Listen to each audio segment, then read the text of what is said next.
Elle m'a poursuivi en justice pour harcèlement, prétendant que je l'avais suivie pendant des mois à travers 3 villes. Le problème? J'étais cloué au lit à l'hôpital général de Toronto pendant toute cette période. J'ai ri quand l'huissier m'a remis ses papiers. Pas parce que c'était drôle, mais à cause de la tige en titane dans ma colonne vertébrale qui m'avait cloué au lit pendant les 4 derniers mois. Mes mains tremblaient en lisant la première ligne. Avis d'action en justice, de harcèlement et de traque. Mon ex-femme, Patricia, me poursuivait en justice pour l'avoir suivie à travers l'Ontario, pour m'être présentée sur son lieu de travail à Ottawa, au chalet de sa sœur à Muskoka, et devant sa clinique de physiothérapie à Kingston. Les dates étaient toutes là, précises et accablantes, de mars à juin 2024. Les mêmes mois où je me remettais d'une opération de fusion spinale à l'hôpital général de Toronto. Je m'appelle Robert Harrison. J'ai 63 ans. Et jusqu'à ce que cette poursuite atterrisse dans mon bureau, je pensais que le pire chapitre de ma vie était déjà écrit. Ma compagnie de construction s'était effondrée 3 ans auparavant lorsque notre plus gros client a fait faillite, nous devant 840 000 $. L'effet domino a tout détruit. L'entreprise, la maison à Oakville, mes 28 ans de mariage avec Patricia, et finalement ma santé. Le stress avait tellement comprimé mes vertèbres que, en février dernier, je pouvais à peine me tenir debout. La chirurgie était la seule option. Mais voici ce qui rendait cette poursuite si absurde, c'en était presque risible. Pendant chaque date où Patricia affirmait que je la traquais, j'étais dans un lit d'hôpital au 7e étage de l'hôpital général de Toronto, incapable de marcher plus de 3 mètres sans m'effondrer. Mon chirurgien, le docteur Patel, avait été très clair sur le calendrier de rétablissement. 12 semaines minimum avant d'essayer les escaliers. 16 semaines avant de conduire. La poursuite est arrivée à la 17e semaine. J'ai appelé mon avocat, Graham Chen, immédiatement. Graham s'était occupé de ma procédure de faillite et connaissait toute l'histoire laide de mon divorce. Lorsque je lui ai lu les allégations au téléphone, il y a eu une longue pause. Robert, c'est en fait une bonne nouvelle, a-t-il finalement dit. Une bonne nouvelle? Mon ex-femme m'accuse de harcèlement criminel. Une bonne nouvelle, parce que vous avez une preuve irréfutable. Vous n'auriez pas pu le faire. Dossier d'hôpital, registre des infirmières, images de vidéosurveillance. Vous avez été surveillé 24 heures sur 24, 7 jours sur 7 pendant 4 mois. Cette affaire sera rejetée en 5 minutes. Je voulais le croire, mais Graham n'avait pas vu ce que j'avais vu dans l'enveloppe.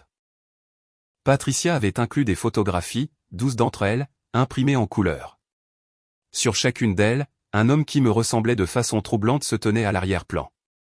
Même taille, environ 1,85 m, même corpulence, bien que j'ai perdu du poids pendant ma convalescence. Même ligne de cheveux grisonnants qui recule. Même lunettes à monture métallique que je portais depuis 15 ans. Sur une photo prise devant un Starbucks à Ottawa, l'homme portait même un coupe-vent bleu marine identique à celui que je possédais. Elle a des photos, Graham. Quelqu'un qui me ressemble exactement. Une autre pause. Envoyez-les-moi par courriel. Nous allons nous en occuper. En attendant, commencez à tout documenter. Récupérez vos dossiers d'hôpital, les registres des visiteurs, tout. J'ai passé cette soirée à éplucher mon téléphone, chaque texto, chaque journal d'appel, chaque courriel de février à juin. Ma fille amie était venue 2 fois par semaine. Mon fils Michael était venu de Vancouver une fois. Mon frère Thomas était venu tous les dimanches. Au-delà de ça, mon cercle social pendant ces mois s'était entièrement composé d'infirmières, de physiothérapeutes et du vieil homme dans le lit voisin qui regardait des jeux télévisés à plein volume. La poursuite réclamait 200 000 $ en dommages-intérêts pour détresse émotionnelle et demandait une ordonnance restrictive. La date du procès était fixée au 15 août, dans 6 semaines. L'avocate de Patricia avait déposé à Ottawa, à 3 heures de mon appartement à Toronto. Le simple fait de m'y rendre serait atroce avec mon dos. Cette nuit-là, je n'ai pas pu dormir. Pas à cause de la douleur, bien qu'il y en ait eu beaucoup, mais à cause de l'injustice de tout cela. Patricia et moi avions eu nos problèmes. Certes, l'échec de l'entreprise avait tout empoisonné entre nous. Elle me reprochait de ne pas avoir de meilleurs contrats, de faire confiance aux mauvaises personnes, d'avoir perdu la vie confortable à laquelle elle s'était habituée. Au moment où elle a demandé le divorce, nous pouvions à peine être dans la même pièce. Mais la traque, le harcèlement, ce n'était pas moi. Ça n'avait jamais été moi. J'ai repris les photos avec une loupe. Sur la photo du Starbucks à Ottawa, le visage de l'homme était partiellement visible de profil. La ressemblance était étrange. Même nez, même mâchoire, mais quelque chose clochait. La façon dont il se tenait, les épaules légèrement voûtées vers l'avant. J'avais passé des mois en physio, à apprendre à me tenir droit pour protéger ma colonne vertébrale. La posture de cet homme était complètement fausse. Le lendemain matin, j'ai appelé le service des archives de l'hôpital général de Toronto.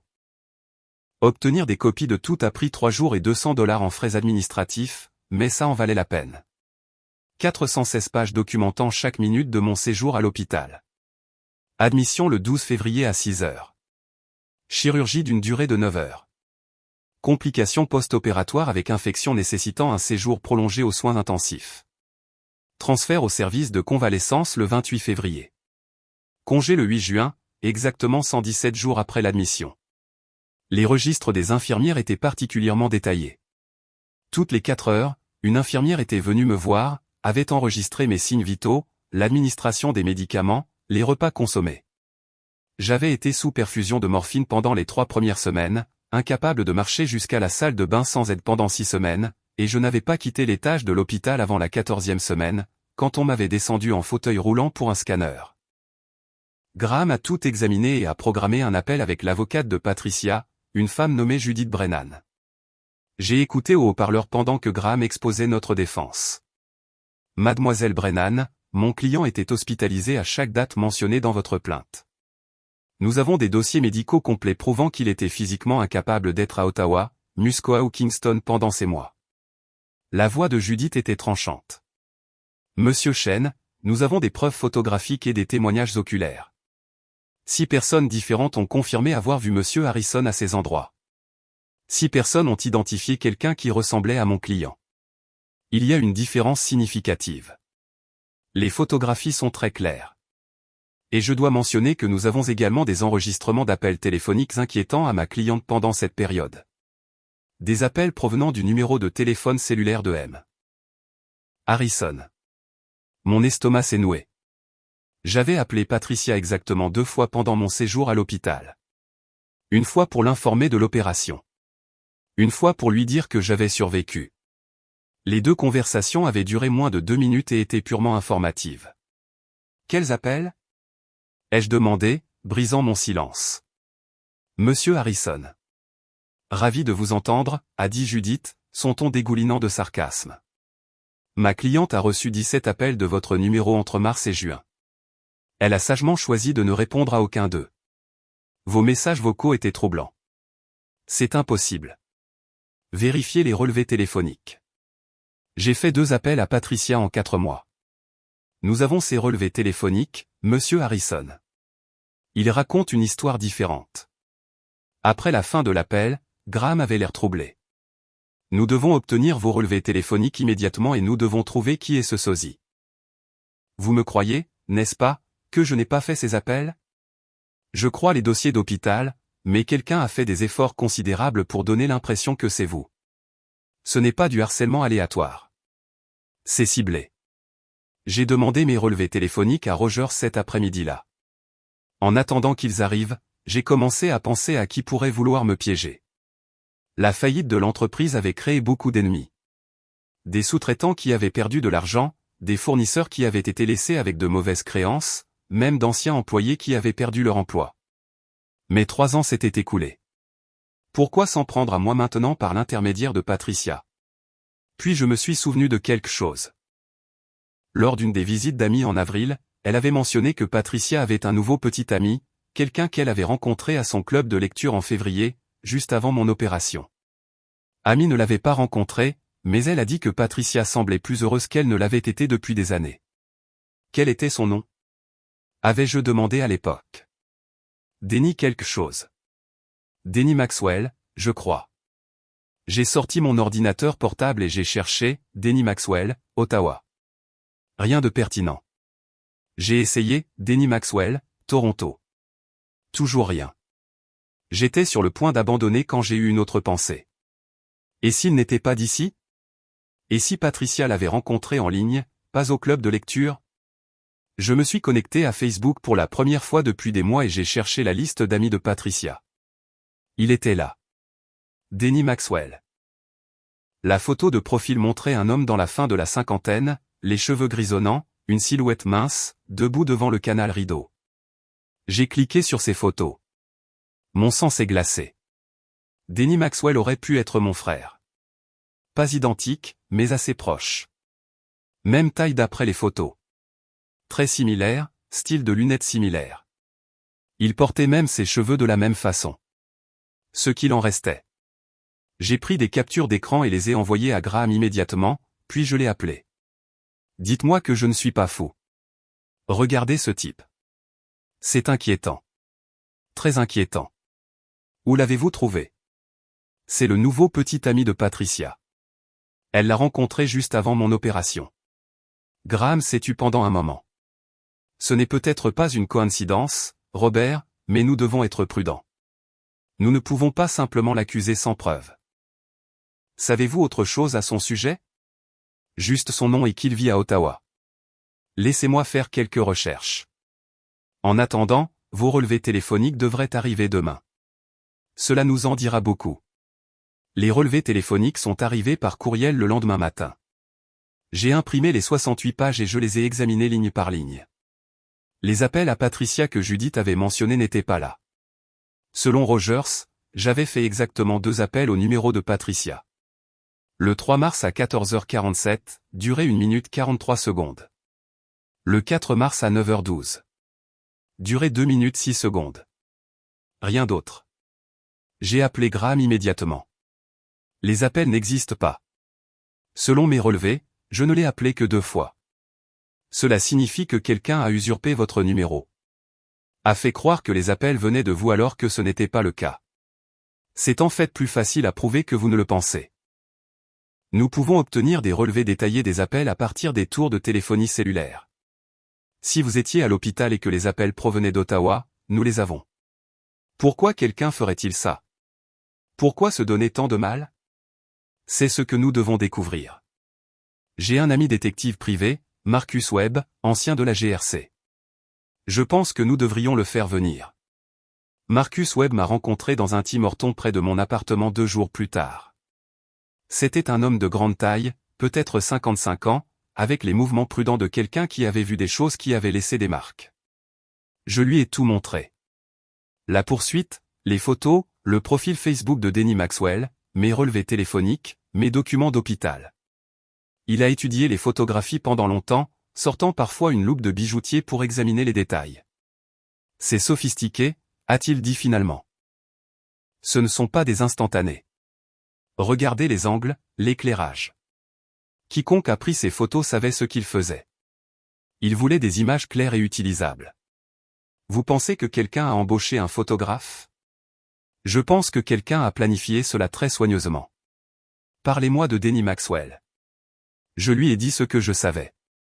Marcus a pris des notes et a promis de faire une vérification complète des antécédents. 3 jours plus tard, il m'a rappelé. Denny Maxwell n'existe pas, a-t-il dit. Que voulez-vous dire? J'ai vu sa page Facebook. Vous avez vu une page Facebook créée il y a 11 mois.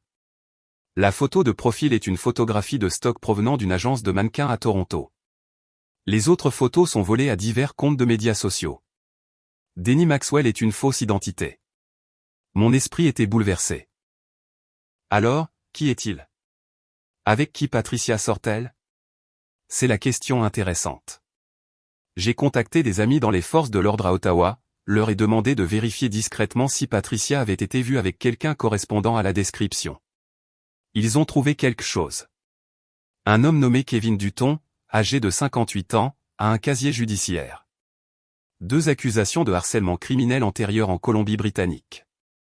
Les 2 affaires ont été réglées à l'amiable. A déménagé en Ontario l'année dernière. Jésus-Christ. Patricia sort avec un harceleur. Il semble que oui. Et écoutez ça.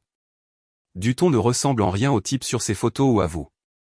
Il mesure 1,70 m, corpulence forte, chevelure foncée, mais il a de l'expérience en matière de surveillance, de harcèlement, de manipulation de situation. Les pièces ont commencé à s'emboîter, mais l'image qu'elle formait n'avait aucun sens. Pourquoi me piégerait-il pour avoir traqué Patricia s'il est celui qui sort avec elle? Marcus s'est adossé à sa chaise. Peut-être qu'elle ne sait pas ce qu'il fait. Peut-être qu'il joue avec vous deux. Les harceleurs sont souvent obsessionnels et paranoïaques. Ils voient des menaces partout. Vous êtes l'ex-mari. Dans son esprit, vous êtes un concurrent, mais j'ai été dans un lit d'hôpital, ce qui fait de vous la cible parfaite. Vous ne pouvez pas vous défendre. Vous ne pouvez pas enquêter. Il a probablement pensé que vous alliez simplement régler, lui payer l'argent et disparaître de sa vie pour toujours. Nous devons le dire à Patricia. Elle doit savoir avec quel genre de personne elle est. Pas encore. Si nous l'avertissons, il disparaîtra. Ce dont nous avons besoin, c'est la preuve qu'il est celui qui est sur ces photos. Et je pense que je sais comment l'obtenir. Le plan de Marcus était simple mais risqué. Il voulait surveiller Kevin Dutton, voir s'il ferait un autre geste.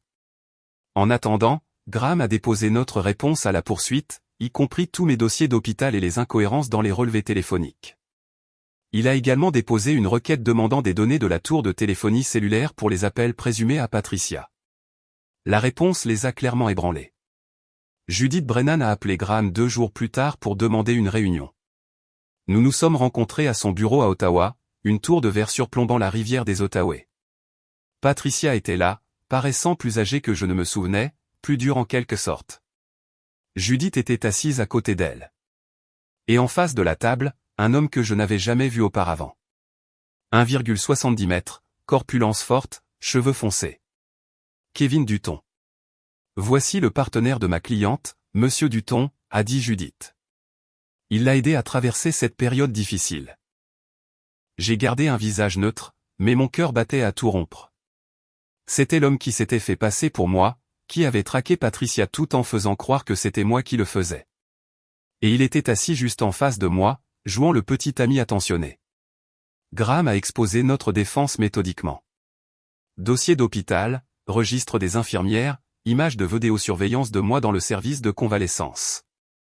Relevé téléphonique montrant seulement 2 appels, l'impossibilité pour moi d'être dans plusieurs villes alors que j'étais alité.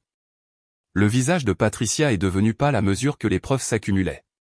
Elle n'arrêtait pas de regarder Kevin, mais il maintenait une expression inquiète et encourageante. Mademoiselle Brennan, a dit Graham. Quelqu'un a fait des efforts considérables pour donner l'impression que mon client traquait Madame Harrison.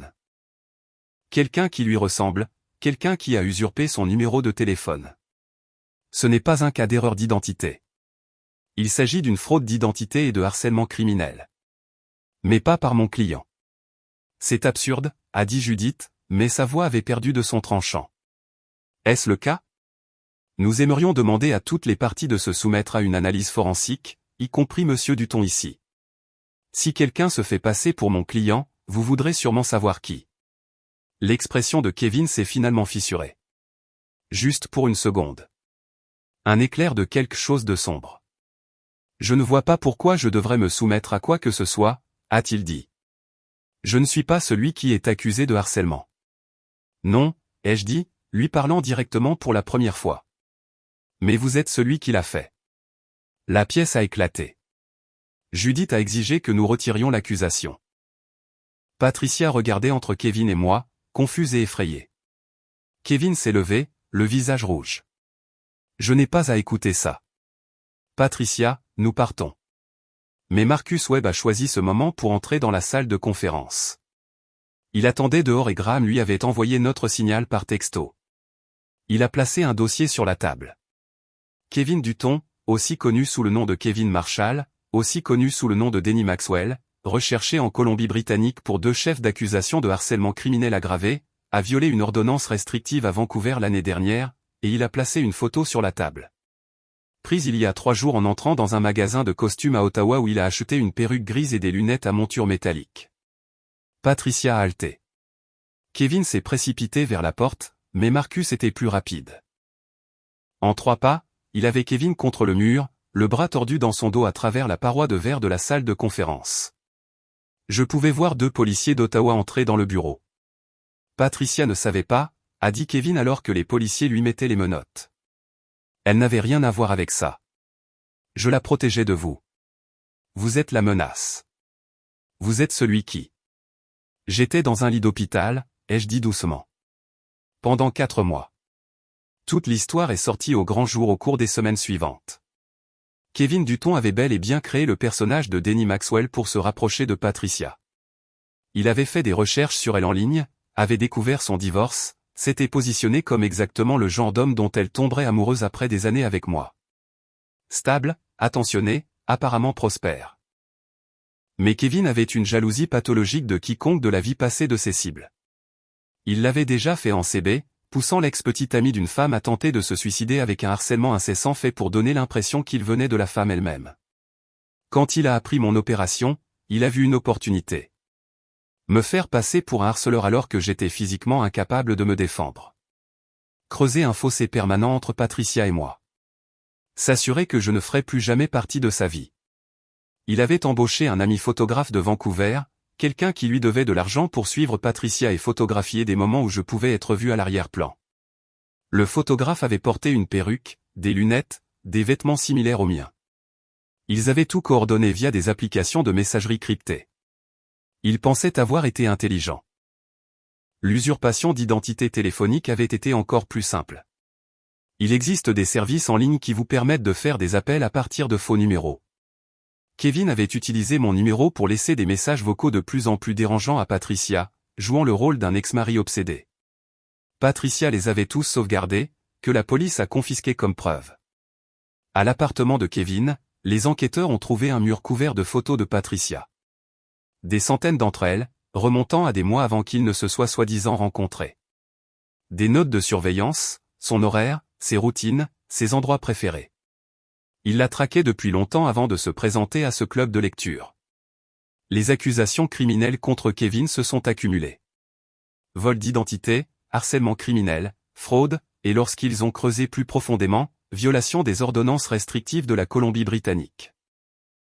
Sa caution a été fixée à $100 000, qu'il n'a pas pu payer. Patricia est venue me voir 3 semaines après l'arrestation de Kevin. Je faisais de la physiothérapie dans une clinique près de mon appartement, reconstruisant lentement ma force. Elle a attendu que ma séance soit terminée, puis m'a demandé si nous pouvions parler. Nous sommes allés dans un coin tranquille de la salle d'attente. Elle avait l'air épuisée. Je retire la poursuite, a-t-elle dit. Évidemment, et je suis désolé, Robert. Je suis tellement désolé. J'aurais dû savoir que tu ne ferais pas ça. Tu n'es pas ce genre de personne. Mais les photos, les appels, tout semblait si réel. Il était très convaincant. Je me sens si stupide. Il savait exactement quoi dire, ce que je voulais entendre, et pendant tout ce temps, il était. Elle a commencé à pleurer malgré tout. Je me suis senti désolé pour elle. Elle avait été manipulée tout autant que moi, peut-être plus. Patricia, ce n'était pas de ta faute. Il a déjà fait ça. C'est un professionnel de la manipulation. La police a dit qu'il me surveillait depuis des mois avant que nous nous rencontrions. Des mois, Robert, apprenant tout sur moi, planifiant tout. C'est tellement violent. Nous avons parlé pendant 1 heure. Vraiment parlé pour la première fois depuis des années. Elle m'a parlé de la peur qu'elle avait ressentie en pensant que je la suivais. La façon dont ça l'avait fait se sentir en danger dans sa propre ville. Je lui ai parlé de la trahison d'être accusé alors que j'étais allongé sans défense dans un lit d'hôpital, incapable de me défendre. Qu'est-ce qui va lui arriver, a-t-elle demandé. Graham dit qu'il risque une peine de prison sérieuse. Entre les violations de la CB et ce qu'il a fait ici, probablement 8 à 10 ans. Elle a hoché la tête lentement. Bien. C'est bien. Les gens devraient être protégés des gens comme lui. La poursuite a été officiellement abandonnée en septembre. Graham a déposé une contre-poursuite contre Kevin pour diffamation, vol d'identité et détresse émotionnelle. Nous ne verrons probablement jamais d'argent de ça, mais c'est à son dossier. Patricia a déménagé temporairement au chalet de sa sœur à Muskoka. Avait besoin d'espace d'Ottawa et de tous les souvenirs là-bas. Nous échangeons des textos occasionnellement maintenant. Rien de profond, juste des nouvelles. Le mariage est terminé et nous resterons ainsi. Mais nous ne sommes plus ennemis. Nous avons survécu à quelque chose ensemble, même si nous ne savions pas que nous étions dedans ensemble à l'époque. Mon dos s'améliore lentement. Je marche maintenant jusqu'à 40 minutes par jour, commençant à penser à ce qui s'en vient. Peut-être enseigner la gestion de la construction dans un collège communautaire, quelque chose qui utilise mon expérience sans détruire ce qui reste de ma colonne vertébrale. Toute l'expérience m'a appris quelque chose d'important que j'aurais aimé comprendre il y a des années. Lorsque quelqu'un essaie de détruire votre réputation, la vérité n'est peut-être pas immédiatement évidente pour les autres, mais c'est votre arme la plus puissante.